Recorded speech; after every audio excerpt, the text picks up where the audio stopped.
Oi, meus queridos, tudo bem com vocês? Mais um dia aqui em nosso canal pregando o Evangelho de Cristo.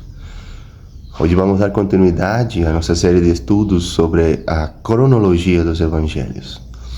Como todos sabem, estamos destrinchando, estamos analisando passagem por passagem, ensino por ensino, do Senhor Jesus aqui na terra, do seu ministério terreno, da criação da igreja, né?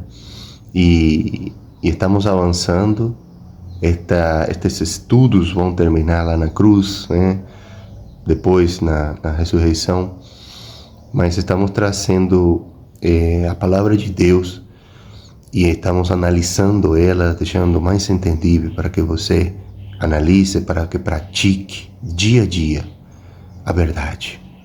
Para aqueles que não me conhecem, meu nome é João, sou formado em Teologia pelo Instituto Mundo Bíblico e eu te peço, inscreve-te no canal, compartilhe esta mensagem com teus amigos, familiares, vizinhos, parentes, para que eles conheçam a verdade de Deus, a palavra que é que vivifica, é nosso maior tesouro aqui na terra, é aquela que nos leva à vida eterna, tá bom?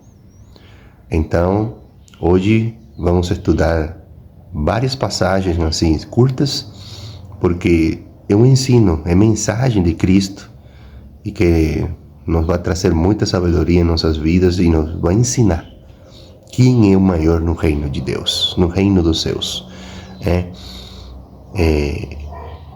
Sem mais delongas, vamos abrir as nossas Bíblias no Evangelho escrito por Marcos, capítulo 9, a partir do versículo de número 33 até 35. E a palavra de Deus diz assim: E chegaram a Cafarnaum. Quando ele estava em casa, perguntou-lhes: O que vocês estavam discutindo no caminho? Esse é Jesus perguntando, a seus discípulos. Mas eles guardaram silêncio, porque no caminho haviam discutido sobre quem era o maior, quem era o grande, quem era o melhor.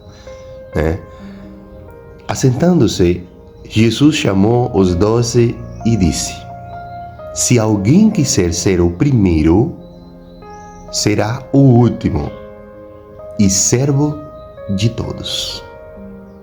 Glória a Deus. Agora vamos remitir-nos até Mateus, Evangelho escrito pelo apóstolo Mateus. No capítulo 18, nos versículos de 1 até 7. E a palavra de Deus diz assim: Naquele momento os discípulos chegaram a Jesus e perguntaram: Quem é o maior no reino dos céus?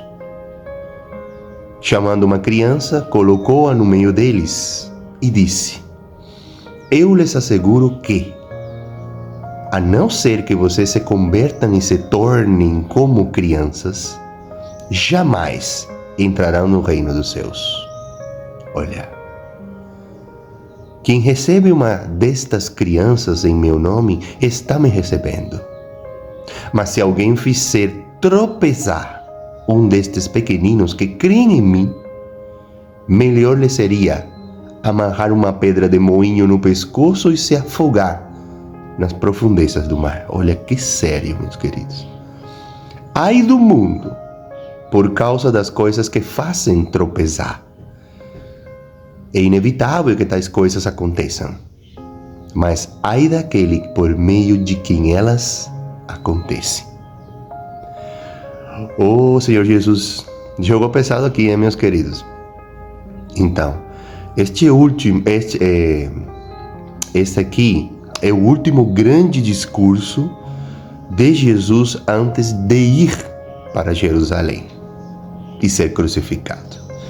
Estavam todos reunidos na casa de Pedro e Jesus notou que havia se manifestado entre seus discípulos o mal do ciúme, da inveja e da competição por proeminência no ministério. Dúvidas sobre a posição hierárquica no reino, ocupavam a mente dos discípulos. A posição social sempre foi uma grande ambição humana, não é verdade? Especialmente na cultura judaica daquela época e em função da possibilidade da instauração de um novo reino. Elas achavam que era um reino terreno, né?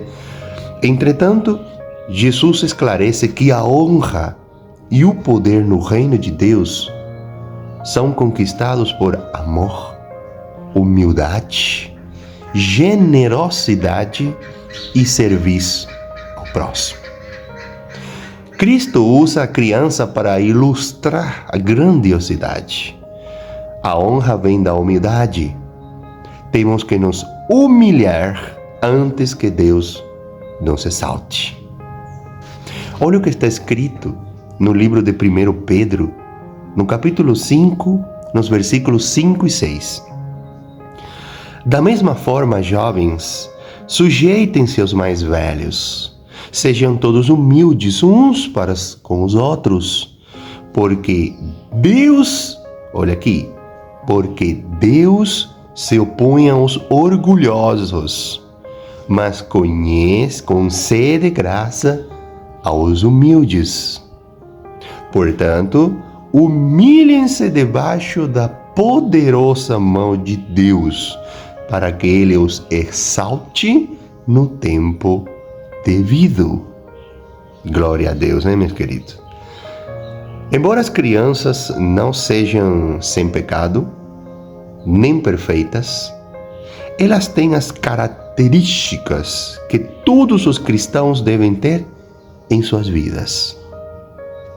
Elas são receptivas ao ensino, têm vontades inocentes, têm expectativas e dependem dos pais para satisfazer suas necessidades.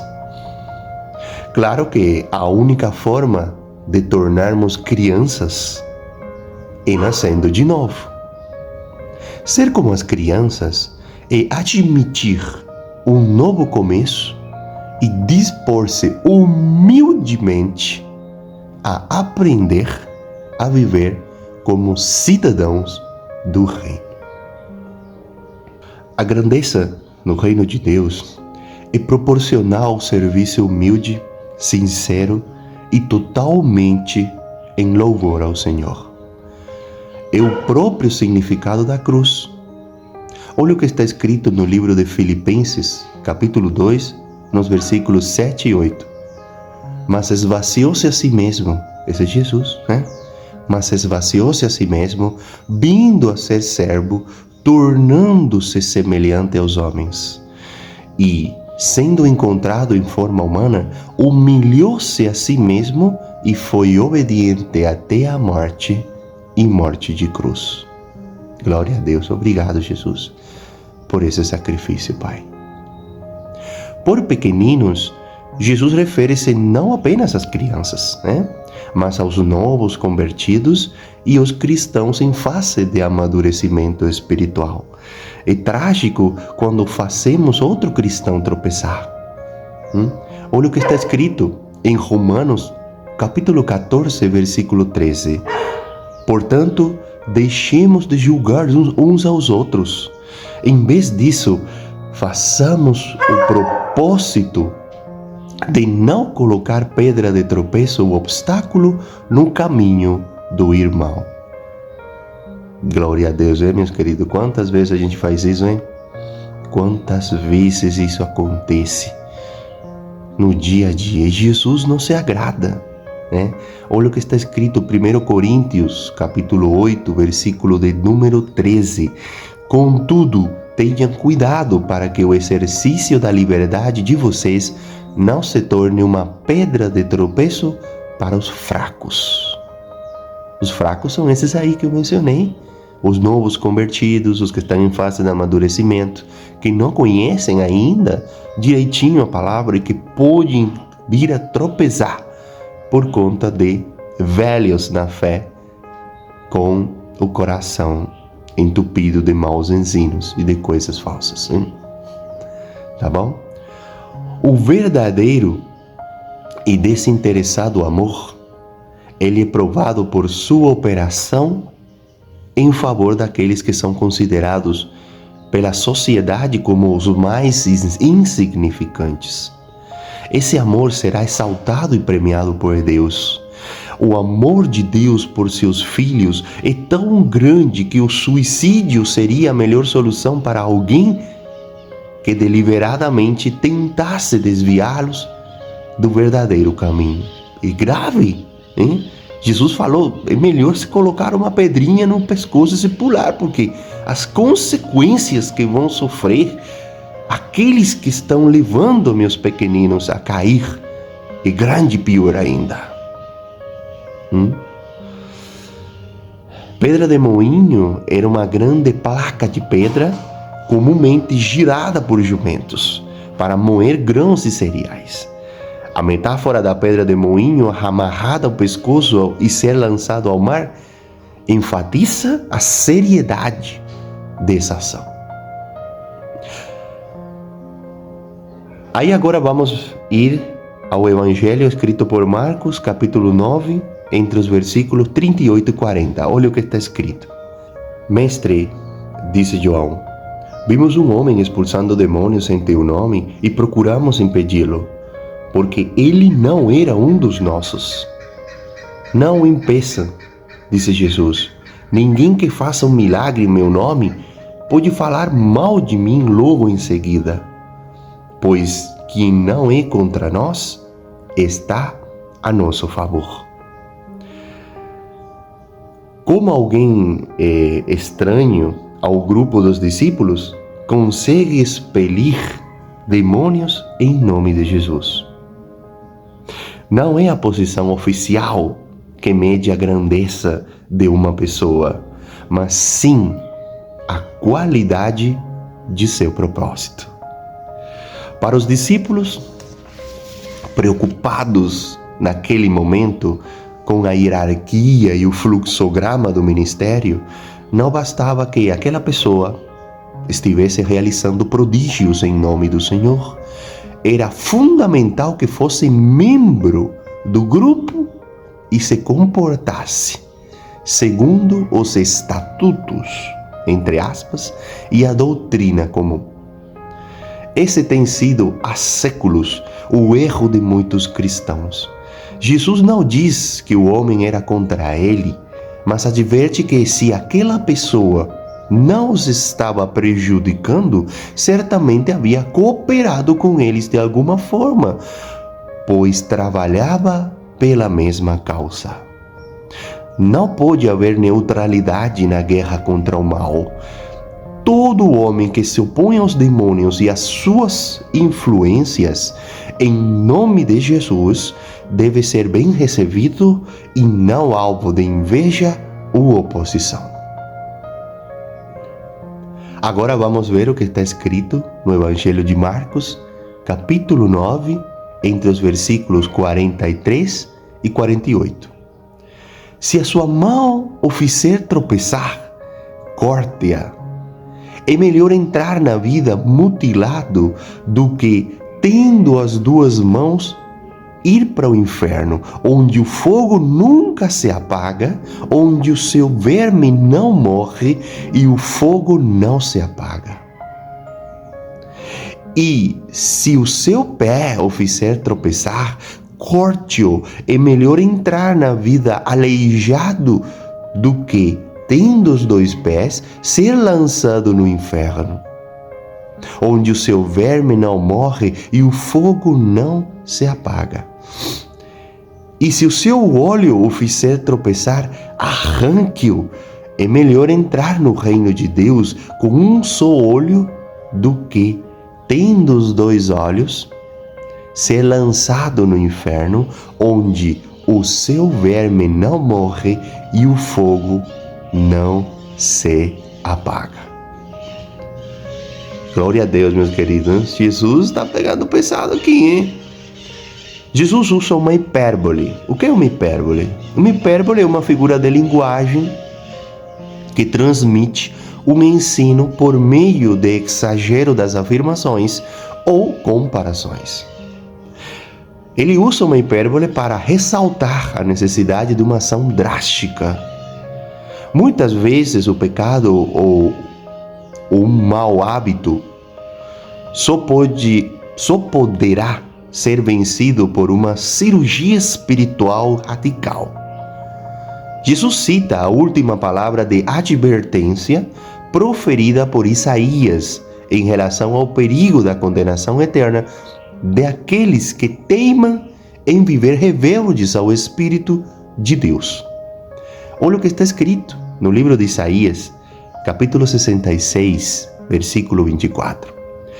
Sairão e verão os cadáveres dos que se rebelam, ou dos que se rebelaram contra mim.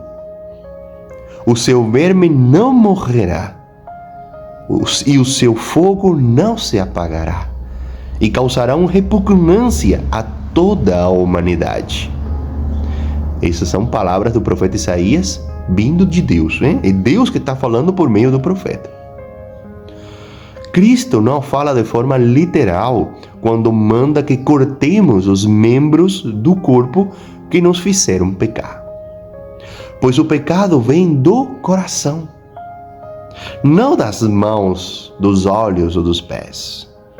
Ele ordena que lidemos de forma radical, completa e sem misericórdia com o pecado, da mesma maneira que o cirurgião lida com um câncer. Não devemos brincar, entre aspas, com o pecado, nem demorar para nos desfazer dele. Temos de encarar nossos pecados com honestidade, confessá-los e abandoná-los logo, rápido. Tá bom? Isso que Jesus quis dizer. Agora, continuando o estudo, Marcos capítulo 9, versículos 49 e 50. Olha o que está escrito. Cada um será salgado com fogo. O sal é bom, mas se deixar de ser salgado, como restaurar o seu sabor?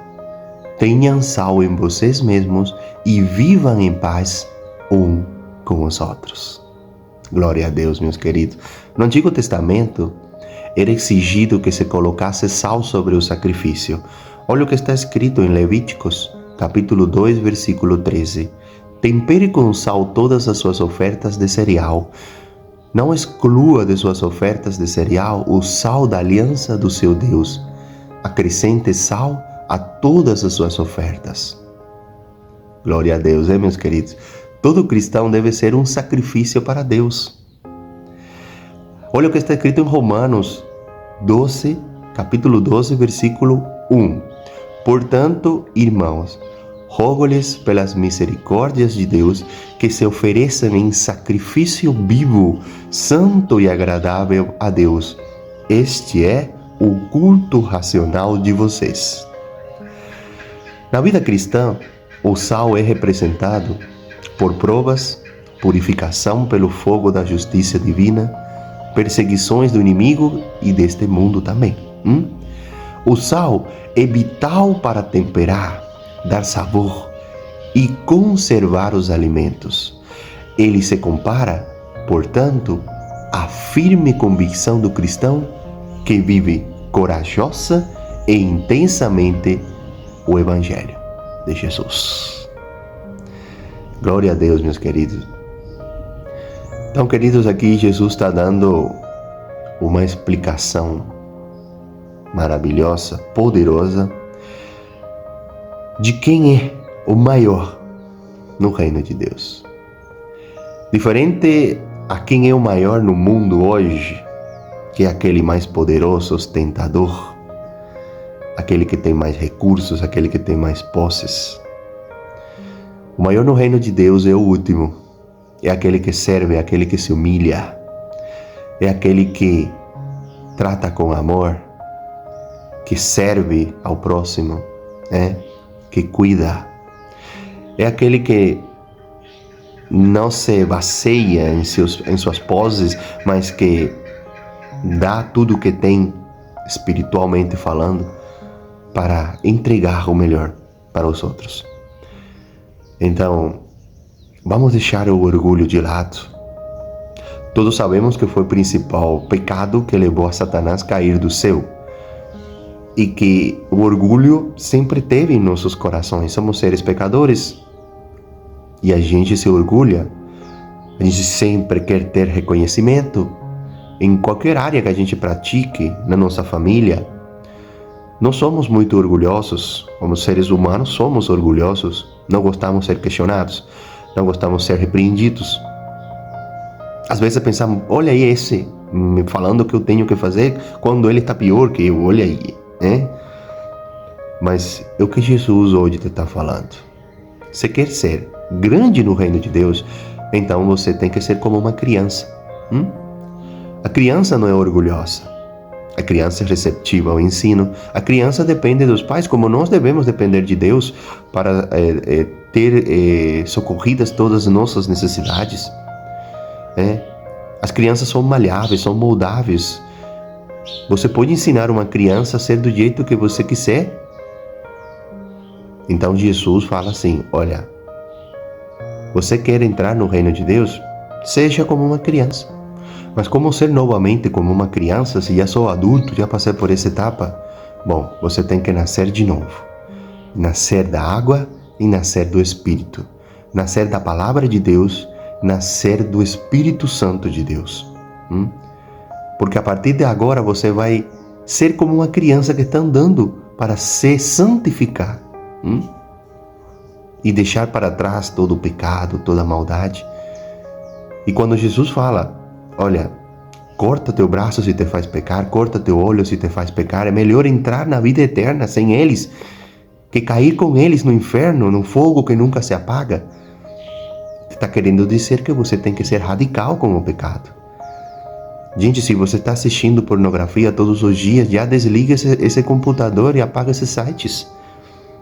Se você está traindo a sua esposa, seu esposo, se você está adulterando, é hora de quebrar esse ciclo de pecado. Afasta-se dessas pessoas que te estão levando ao pecado. Cancela esse contatinho que você tem em seu celular, que te está levando a pecar.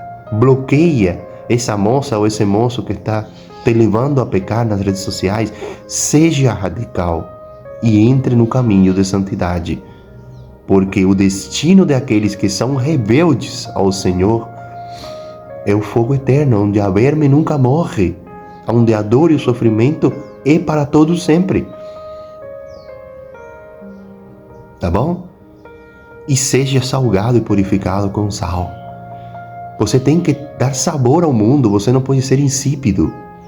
Você tem que, com sua atitude, com sua vida, com sua santidade, você tem que iluminar.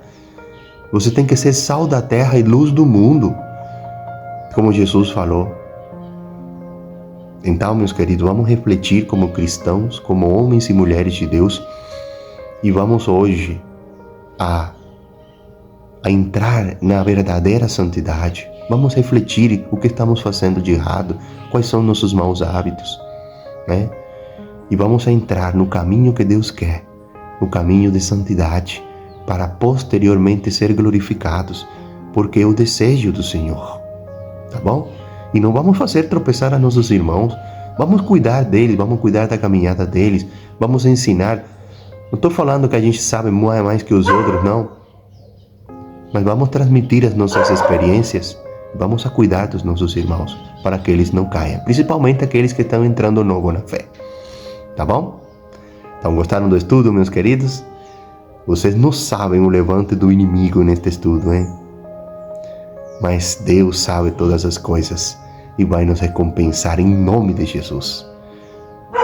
E a maior recompensa é que você transmita esta mensagem para aqueles que hoje estão em trevas, para que a palavra de Deus entre e transforme. Vamos orar? Senhor meu Deus e meu Pai, obrigado, Senhor, por mais um dia que nos dá força e vida para pregar a Tua palavra. Que esse seja um hábito diário de todos nós. Que a palavra de Deus seja pregada e ela seja como aquela espada de 2 gumes que dilacera alma e espírito. Que possamos ser os maiores no reino de Deus, não por nossas conquistas ou por nosso poder, senão por nossa humildade e nosso amor para com o próximo. Que possamos ajudar aqueles que estão novos na fé. Que possamos transformar a vida deles por meio do ensino da palavra e do andar no Espírito de Deus. Pai, que possamos enfrentar os nossos maus hábitos e os nossos pecados com radicalidade, como faz o cirurgião na cirurgia de câncer. Que possamos extrair esse mal que é o pecado das nossas vidas para que a santidade seja aquela que nos dirige e o Espírito Santo aquele que nos convence de tudo que é mal para poder melhorar. Em nome de Jesus oramos e agradecemos. Amém. Glória a Deus. Meus queridos, até o próximo estudo. Desejoso já que chegue o próximo domingo para continuar aprendendo do nosso Mestre Jesus Cristo. Que a paz do Senhor seja com vocês e a sua família.